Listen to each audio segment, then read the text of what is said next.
designers.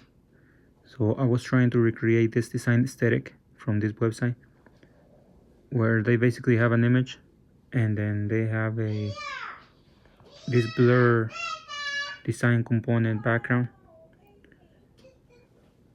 And basically here on Figma, what I did is you put an image, background image, and then you put a shape,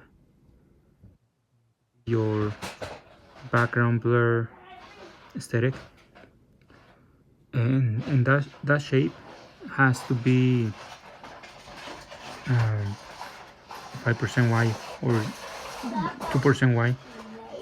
Then you have to apply a effect to the shape.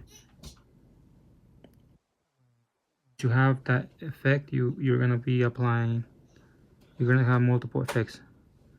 Inner shadow, I think, is by default on Figma, but you're gonna need this background blur. Once you have that background blur, this section, effect settings, is gonna be very low. The effect settings is gonna be like 1 maybe, so you're not gonna notice much of a blur,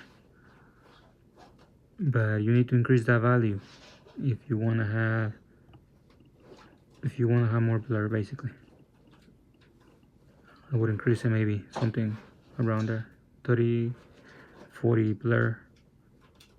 And then the last thing that you need to apply to this shape is a border.